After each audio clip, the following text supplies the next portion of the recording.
Perhaps this is because few aspects of nature retain as much mystery as small stretches of land surrounded by water.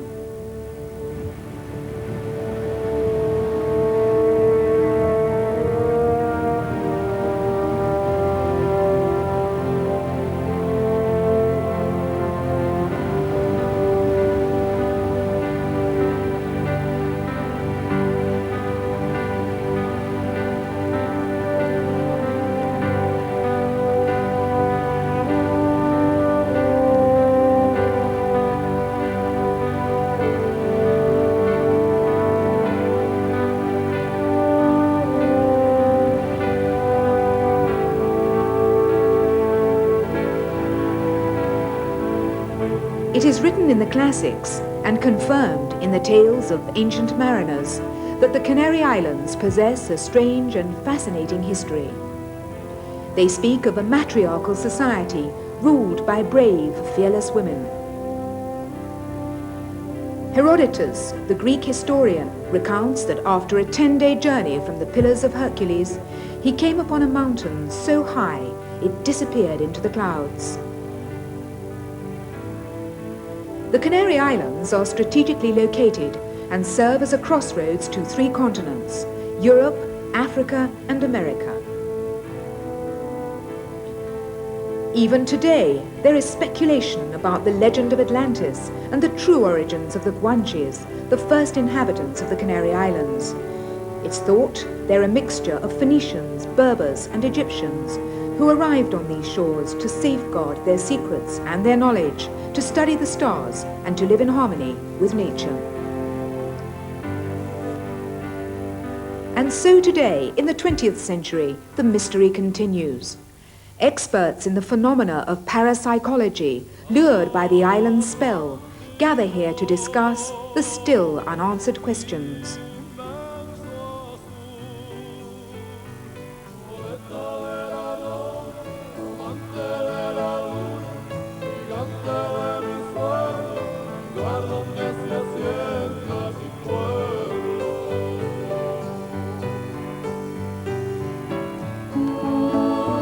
Astronomers and physicists seek to unravel the intricate structures of the universe, a task which becomes steadily more difficult and esoteric in the long, arduous journey from the ancient myths to the realities of modern science. The 7 Canary Islands all have one thing in common. They are totally contrasting landscapes. For example, there's the high island, the round island, the green island, the desert-like volcanic island, the island with white sand, and the island with black sand. The power and unrivaled beauty of the Canary Archipelago must surely suffuse the souls of those able to assimilate these dramatic and staring landscapes. It's almost as if the ravines and rivers of lava and the fire, that scorching element hidden beneath the volcanic soil, seem to leap and dance through your veins.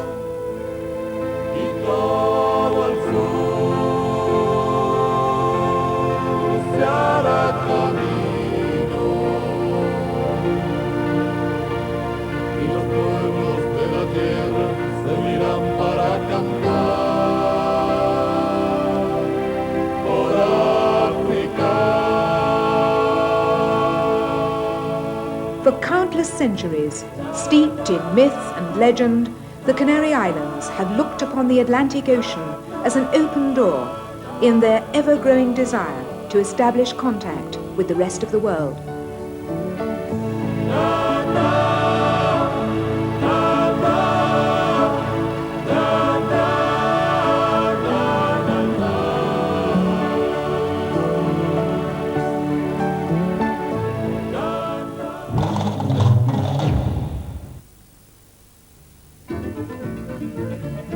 In spite of its being quite small, Chico on Tenerife's north coast still nurtures memories of more important times.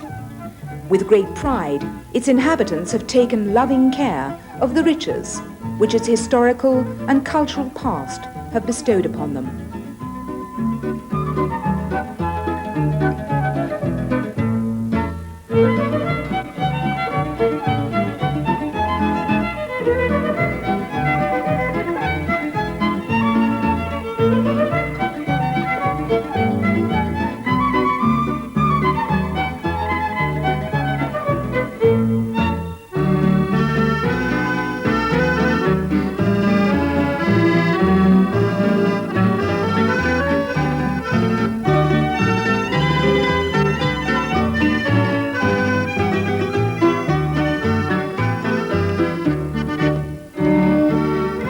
Here we see Garachico at a time of the year when it is, as they say, in full bloom, a really beautiful sight.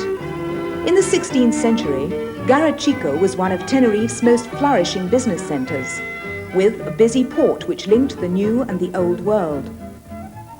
But all this came to a dramatic end one day when two craters in Bermeja in the Atalaya Mountains erupted, sending burning lava pouring down the hillsides, destroying a large part of the town and completely engulfing the port. Evidence of Garachico's former importance can readily be seen from the impressive churches, monasteries and palaces which still stand today. The elegant houses also give an indication as to the opulence and wealth which existed at that time, and of which the local people are still very proud.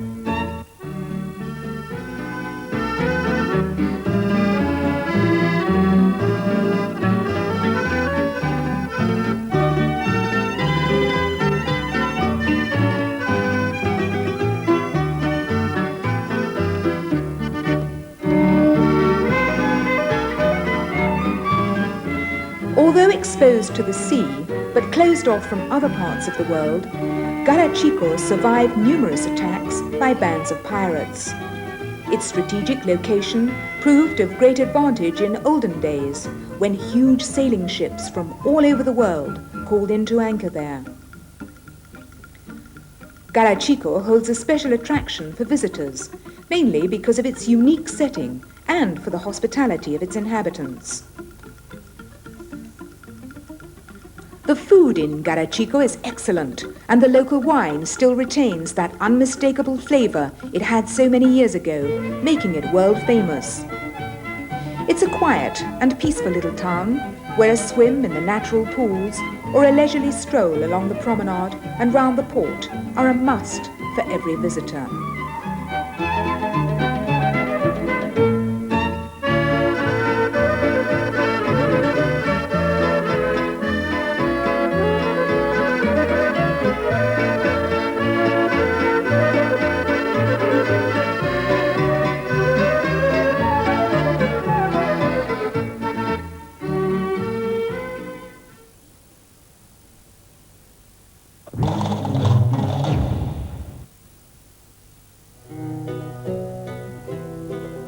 The people of Lanzarote are very proud of their island, which is typified by ash, fire and lava from early volcanic eruptions. From the very beginning, farmers and landowners have taken great pains to learn how to cultivate and obtain the very best from this difficult and complicated landscape.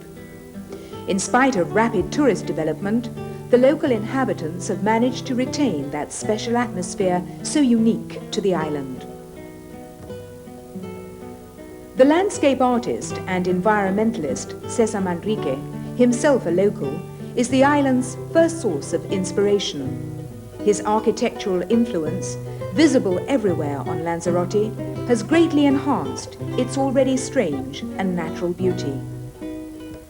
An example of this is Los Jameos del Agua, an enormous volcanic chamber with two openings in the roof. The word Jameos in Spanish means opening, hence the name of the cave. These two holes permit just enough sunlight to enter for you to be able to see your reflection in the natural saltwater lagoons below. The original inhabitants of these pools are the tiny blind crabs, which can only be found here, making them quite unique. Los Jameos del Agua possesses yet another large volcanic chamber. Here, there's a concert hall, the center of many cultural and musical events. Owing to the perfect acoustics of the auditorium, important events, such as the concert of modern visual music, have been staged here.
Los Jameos del Agua is just another living proof of how, with thought and dedication, the people of Lanzarote have improved upon the natural charm and beauty of their island.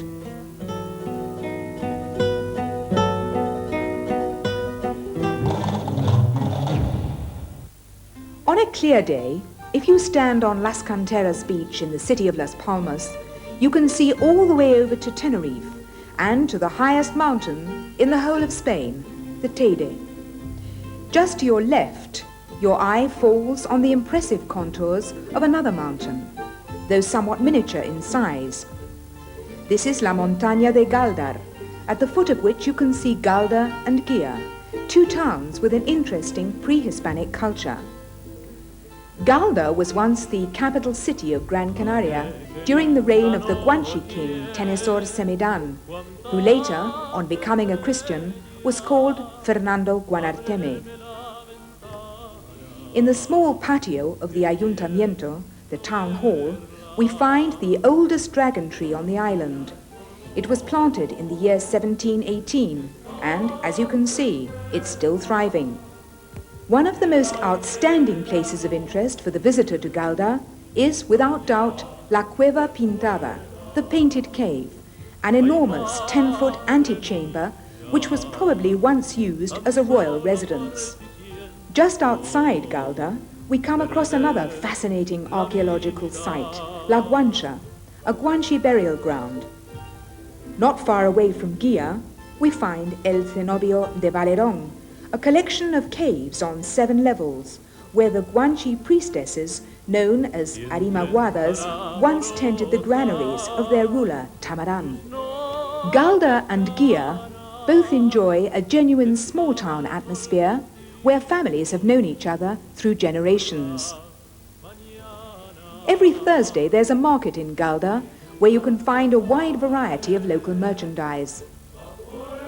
You can also buy doves and the typical canary bird, Canario del Monte.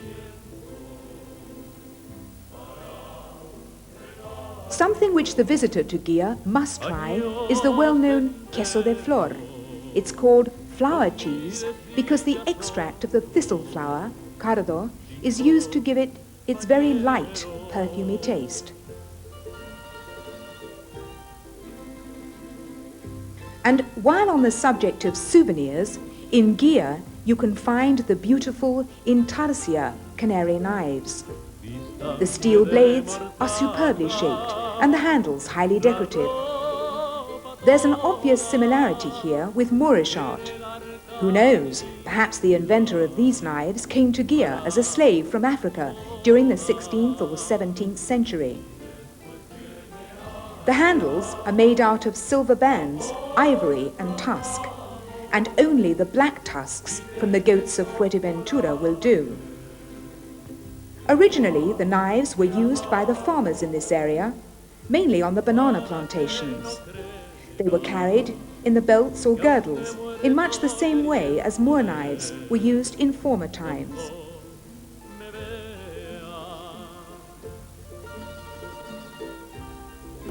In recent years in the Canary Islands, many old traditions and customs have been resuscitated.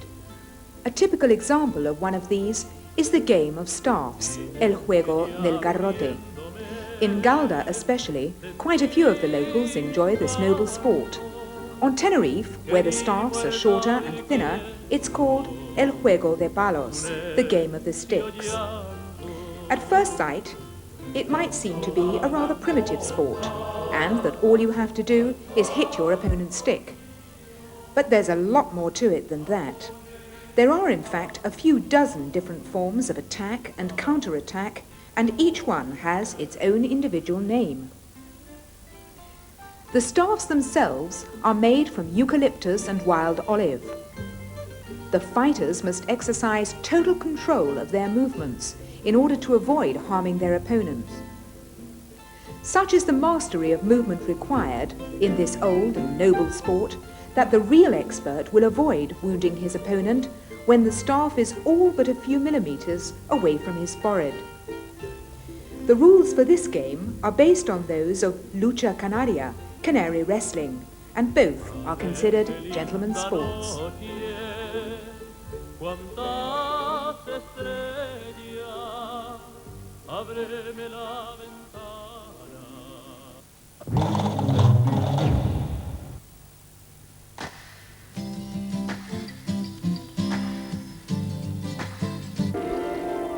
Then she dove down to get our attention. This time, she was accompanied by a very timid white pup. That day, our two friends entertained us with an aquatic ballet through the fronds of the silent forest.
By plane, by train, and by bus, they are coming.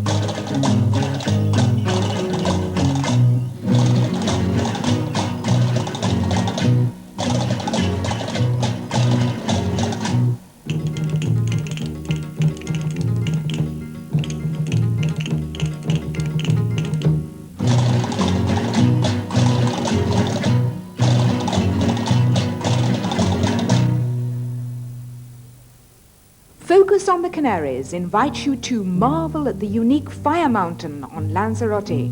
From there, we travel to El Paso on the island of La Palma, center of the famous silk industry.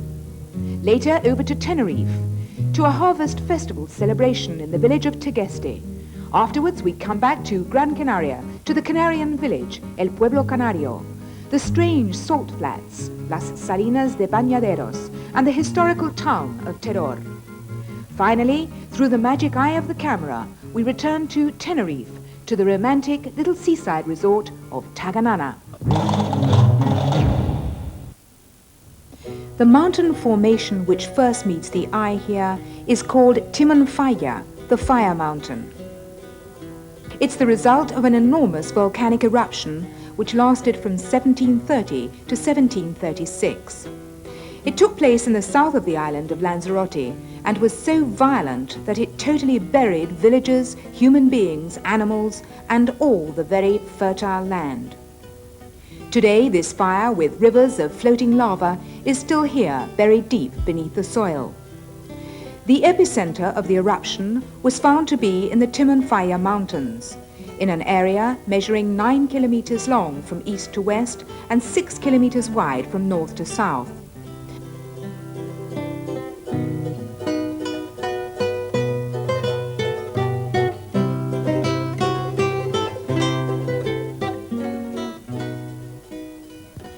After 6 years of sheer hell, it became deathly quiet. This lasted till 1824, when new eruptions lasting 3 months took place. They forced 3 new craters to open up, and from these enormous amounts of salt water and steam spewed high up into the sky. Timanfaya has been declared a natural park by the Spanish state. Visitors are fascinated by its geological formation. This sterile landscape, so rich in minerals, with its sea of lava and dried riverbeds, fascinates the eye of the beholder. The dramatic and intricate sculpture of the landscape bears a stark and stirring beauty, which at the same time evokes a feeling of awe. It's a sight never to be forgotten.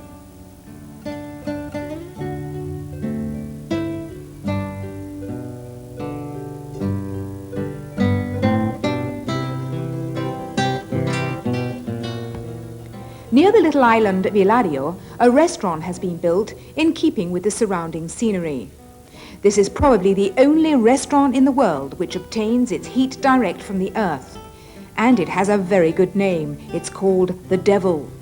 Here you begin to realize just what enormous heat burns only 2 decimeters under the soil. Of the 9 national parks and nature resorts which exist in Spain, Timanfaya is, without doubt, the most unique.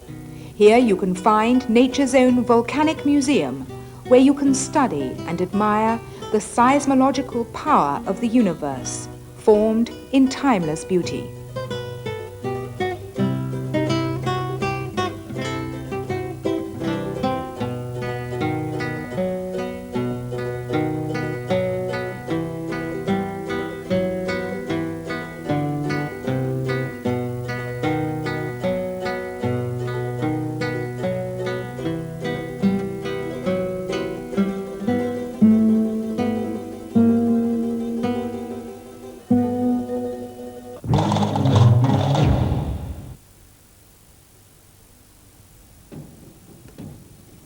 The small town of El Paso is situated at the entrance to the enormous crater La Caldera de Taboriente on the island of La Palma.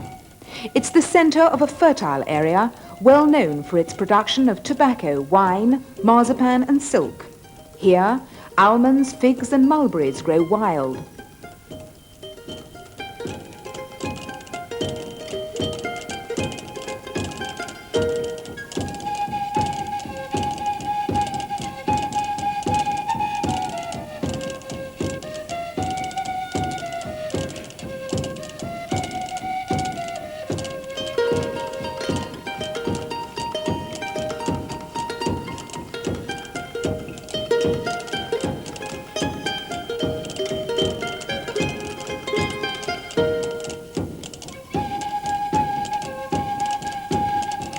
Tobacco growing dates back many years, and the cigars made in El Paso are on par with pure Havanas. They're produced from different types of tobacco, which comprise the inner and outer layers rolled by agile hands. The Palmero is an excellent cigar, much appreciated all over Spain.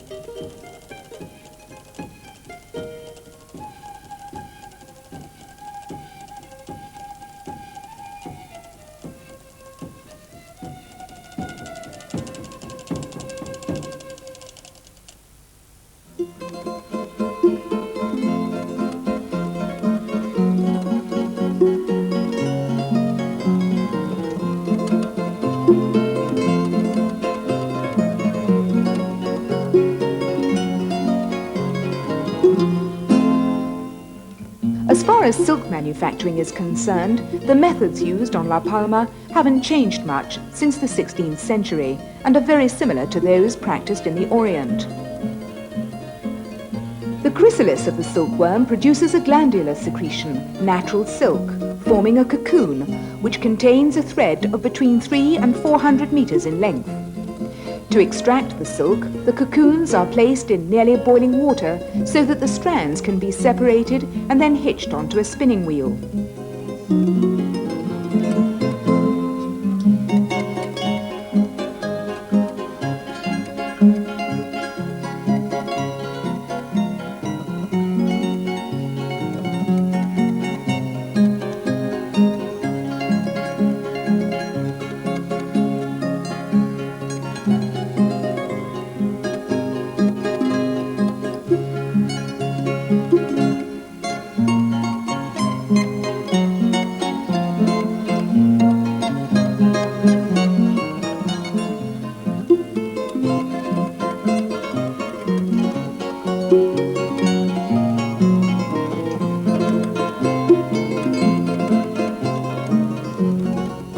One cocoon alone can produce an amazing quantity of the finest quality pure spun silk.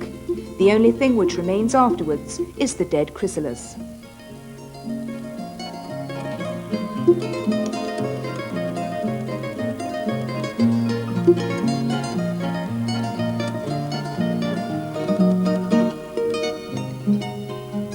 The silk from La Palma is used mainly for the embroidering of beautiful Canarian cloths. In 1990, the silk production here beat all previous records. In the first 7 months of the year alone, about 150 kilos of prime quality silk were produced. The most important silk producer on the island, Doña Maruca, says it's not a good idea to continue working during the spring of 1991 to avoid overproduction.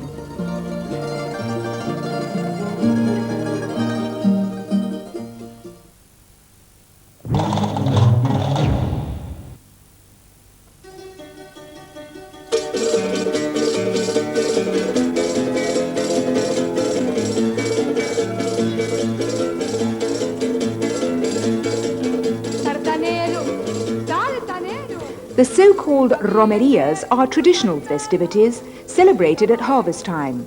They usually begin with the wheat harvest and end in September with the making of wine. The different climatic zones, from the rugged coasts to the interior of the islands, greatly influence the time of year when these harvest festivals are held. In any event, they're all a mixture of the religious and the profane. It's the patron saint of the village who leads the procession through the streets. Later, the more worldly things such as food, drink and maypole dancing are enjoyed. There's a relaxed, friendly atmosphere here. Nowadays, it's mainly the old people who contribute the religious feel to the romerias of San Andres. Tegeste is a small village on the north coast of Tenerife. Its patron saint is San Marcos, Saint Mark. The famous romeria here always begins with a homage to this saint. An interesting point to note is that it's always a male saint who's represented on these occasions, since they symbolize the important contact between God and the farmers. It's said that through God's grace, they bring the rain, so important for the successful harvesting of crops.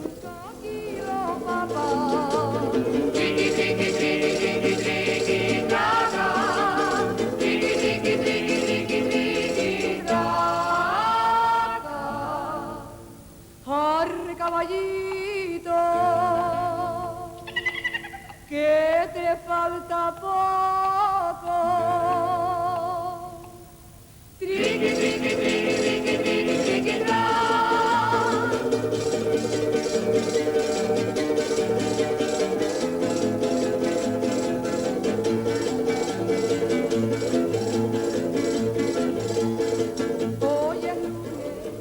The fiestas of San Marcos in Tegeste mark the first of many which follow throughout the year in all parts of the Canary Islands. But this one is quite unique. For example, the floats are decorated in quite another way and take varying shapes and forms. Already in the month of April, the local inhabitants start work on them, so they're ready in time for the romeria. The decorations used are made up of various types of grain, such as lentils and rice, and depict scenes from everyday life.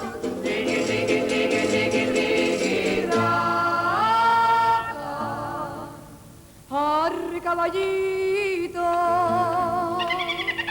que te falta poco. But the real essence of these fiestas is the tenderete. That's the Spanish word for general merrymaking, when everyone joins together to eat and drink good food and wine, make music, dance, and just enjoy themselves. It's a gesture of appreciation and thanks for the gifts of nature. In other words, a true harvest festival.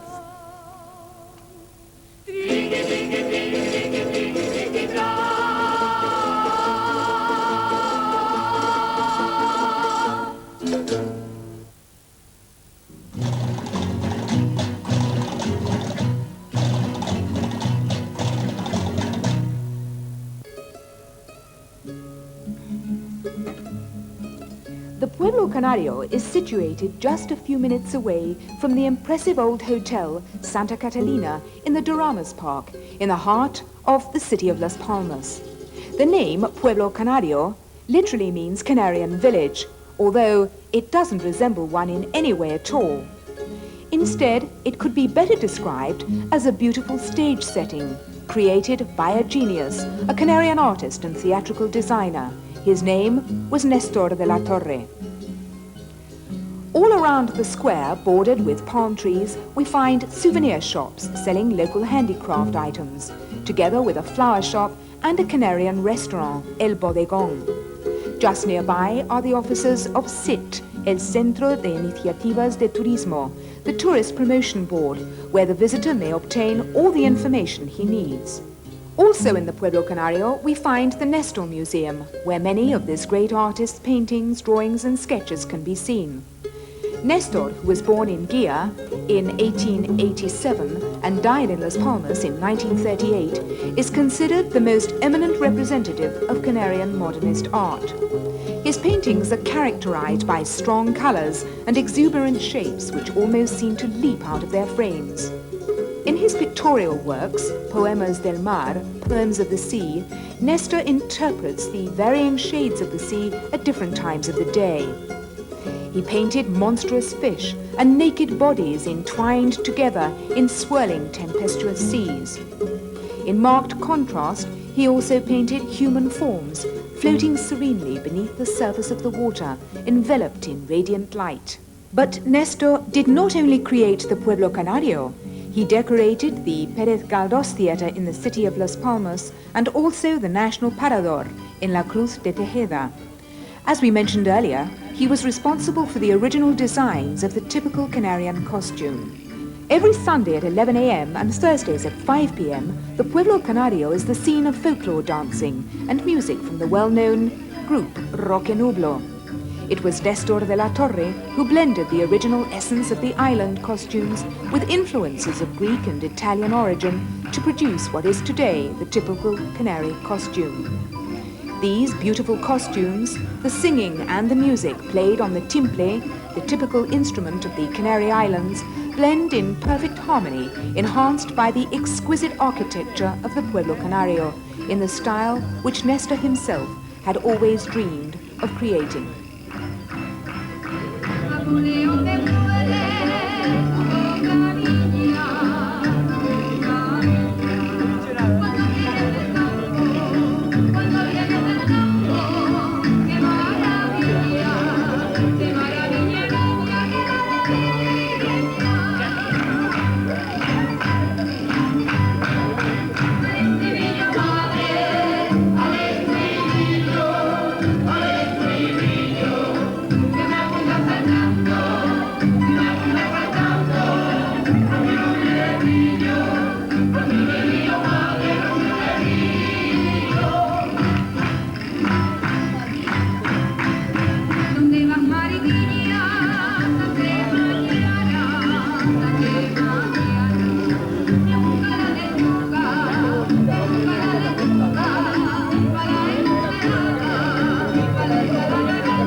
To the west of Las Palmas, on the north coast of Gran Canaria, we come to La Punta de la Piedra Laja, or as it's also called, Las Salinas de Bañaderos.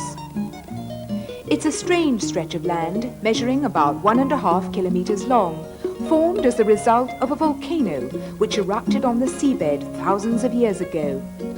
The boiling hot lava, which was thrown high up into the air, turned rapidly cold as it fell, leaving behind it this weird and eerie spectacle.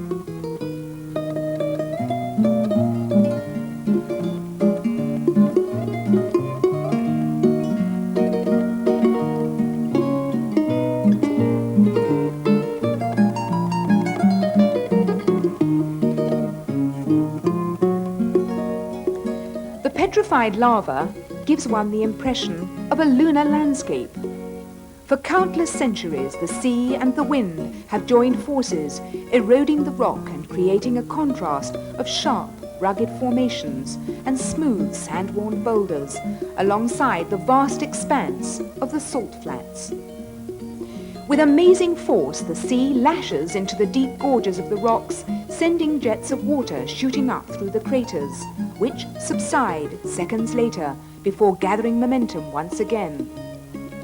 Here and there, little lagoons have been formed, where you can bathe quite safely. Later, you can bask in the sun, protected from the wind, behind one of the many large rocks.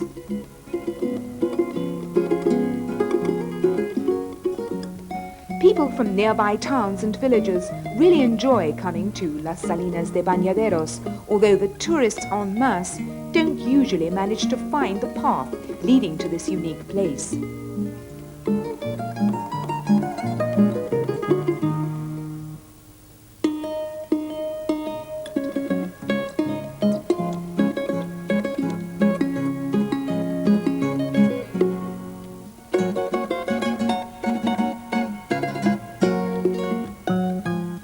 In one particular spot, it seems as though the powers of nature have worked to create a small stage.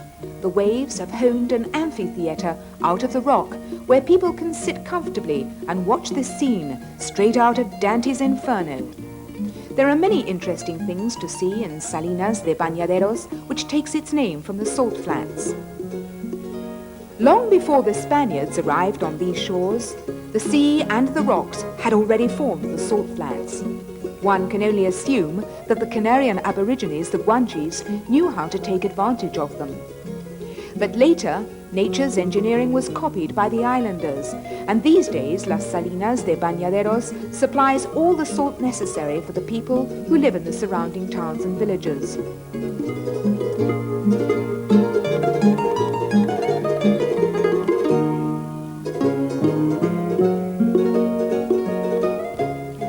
The north coast of Gran Canaria is a favorite resting place for migratory birds of all species. Here they take a short break en route for either the north or the south. In fact, this has been their custom since time immemorial, ever since the waves and the wind first began their incessant pounding of the rugged northern coastline of Gran Canaria.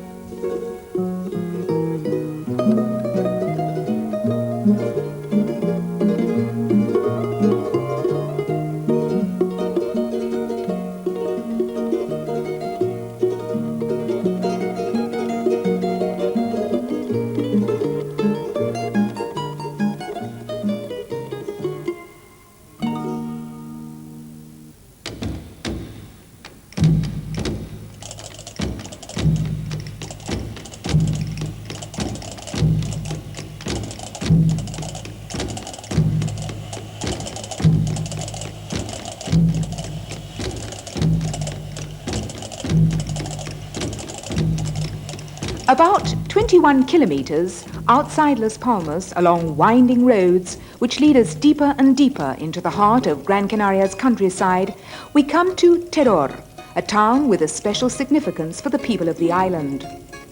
Teror is a Mecca, a place of particular interest, not just for devotees of the patron saint of the island, La Virgen del Pino, the Virgin of the Pines, but also for those seeking to learn more about its historically fascinating past. The shrine of the Virgen del Pino is situated in the famous Roman-style church of the same name, and it's the third to be built in the Virgin's honor. Ancient legend has it that on 3 occasions she appeared before the people of Teror, shrouded in an aura of light. Las Fiestas del Pino are celebrated during the month of September to coincide with harvest time. People from all over the Canary Islands come to Teror bearing food gifts. They come mainly to dance, sing, listen to music, and generally enjoy themselves as a gesture of their appreciation and gratitude for the protection the Virgin bestows on them.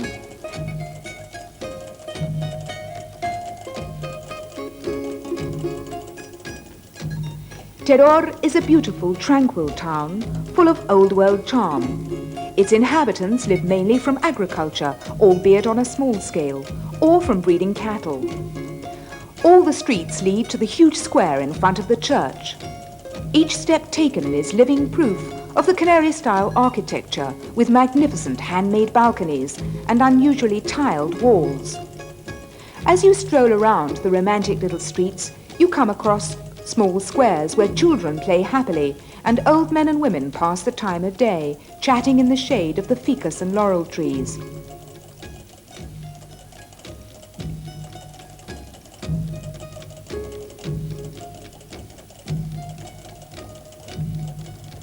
These quaint corners of Terror help it retain that unique charm which today attracts so many visitors from far and wide.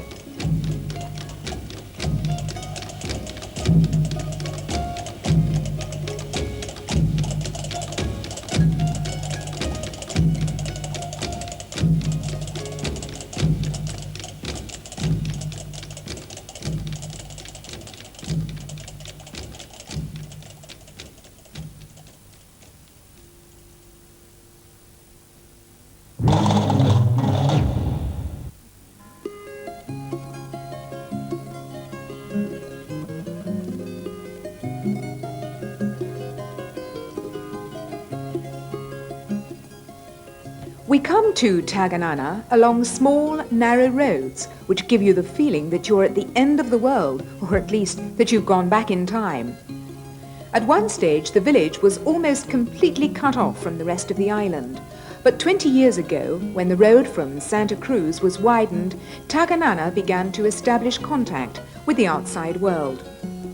Up till then, it had almost been completely isolated. Whilst open to the sea, it was impossible to reach from the mountains with their typical salt cliffs, which, in keeping with their shapes, are either called hammer or knife cliffs. These steep cliffs give the village its strategic position facing the sea. As far as olden-day Taganana is concerned, the Atlantic has always been a two-sided sword. In one way, it's yielded riches from the fishing industry, whilst on the other, it's lived under the constant threat of invasion by pirates. From the beaches, called bodegas, the local wine was exported, giving the village an excellent reputation in faraway places. It's said that Taganana wine was served at George Washington's table and was also used in kitchens to give taste to the most exquisite dishes eaten by the English monarchy. Perhaps that is why the inhabitants of Taganana always built their houses on the poorer soil, so they could keep their vineyards for the most fertile places.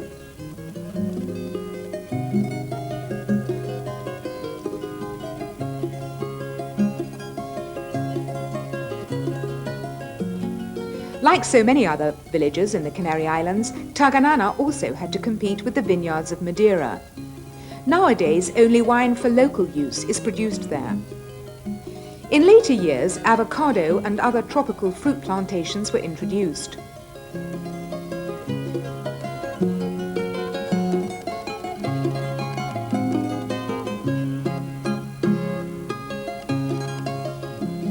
The extra soil needed for planting these crops was extracted from the mountainsides, which means that agriculture cannot be machine operated. Instead, it must be carried out manually.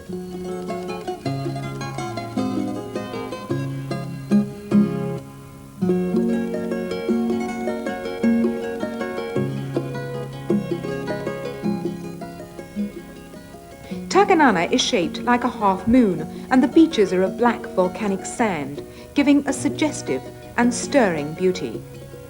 Nowadays, many people visit Taganana, yet it still retains that quiet, peaceful atmosphere so typical of the small villages hidden away in the mountains and valleys of the Canary Islands.